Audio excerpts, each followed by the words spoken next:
Hey everybody, I'm very pleased to announce that this coming Sunday, May 24th, we're going to reopen our doors and we're going to come together and assemble.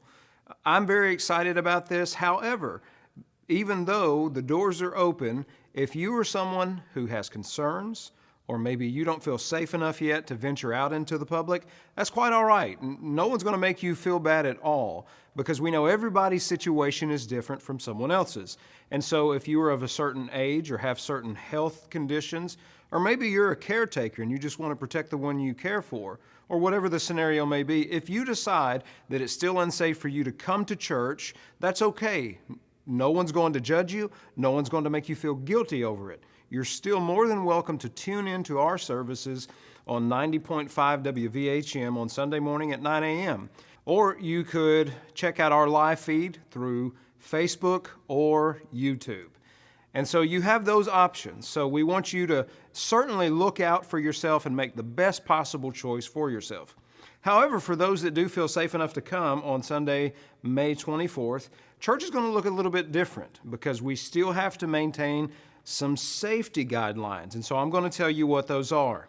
Number one, only the north and south entrance to the commons area will be unlocked. All the other doors will be locked, so you will need to come through those doors as you come in, maintaining social distancing.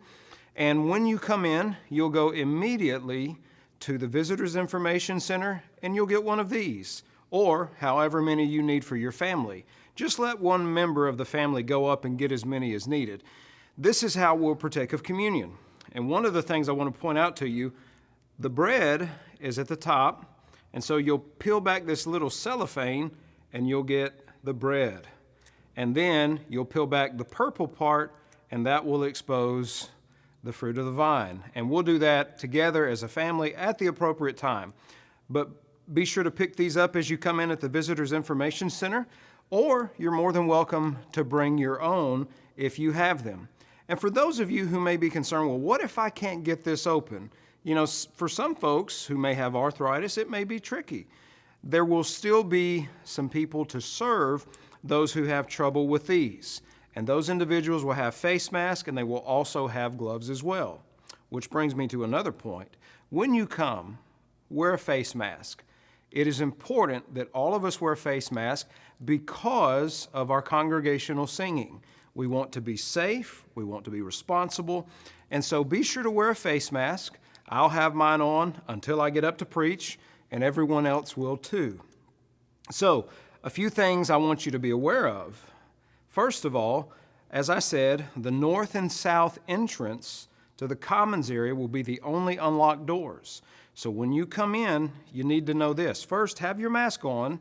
Secondly, when you do get your communion singlets, if you will, just come straight in and have a seat. We don't want to gather. We don't want to congregate.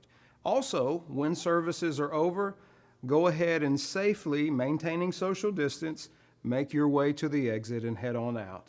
The restrooms will be available, but for very limited usage. So if you can, try to avoid using them, but if you must, please keep in mind that we are making the restrooms available for limited usage. The kitchen will be locked. The nursery and its bathrooms will be locked. We are trying to contain the flow of people, and so if any of these restrictions or guidelines prove more difficult for you, please feel free to stay home because we want you to be safe and to have whatever access to whatever place you may need. So as you come in, the pews will be divided. Every other pew will be roped off. So you and your family sit together. And it's okay if another family sits on the same pew. Just make sure there's at least that 6 feet of social distance between you. And as you exit the church, there will be baskets set up where you can put your contribution. One thing we also want you to know is that because so many things will be unavailable, we're also not running our buses. So for those who are used to coming on the bus route, we will not be running those because it's difficult to maintain social distancing on those buses. So there are a lot of things that will be different about it.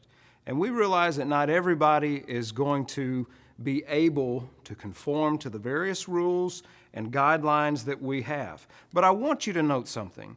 Our elders are doing this because they care about us as a congregation and they care about our community. This is why we have consulted with the CDC guidelines, the Murray-Callaway County Health Department, and various other health officials, even members of our congregation who work in the healthcare field. So they came up with these guidelines for the best, safe, possible way that we could come back together again. So I hope that when you come, if you come, that you'll do so with a generous heart, with a grateful heart. Yes, it's not like it used to be, but you know what? As for me, I'm just going to be glad to be able to be back here with my brothers and sisters. I may not get to see your faces because of the mask. I may not get to shake your hand or hug you for social distancing reasons, but we will be together as the assembly of God. Again, I cannot emphasize enough, if you have any hesitation whatsoever, please stay home. We want you to be healthy, and we want you to return when you feel that it is safe. So, for those of us who can make it, Sunday, May 24th, 9 a.m. worship. We will not have any p.m. worship or Sunday school classes. It's just going to be the a.m. worship. And we're going to do our best that we can to worship God safely and responsibly in the age in which we live. I can't wait to see you.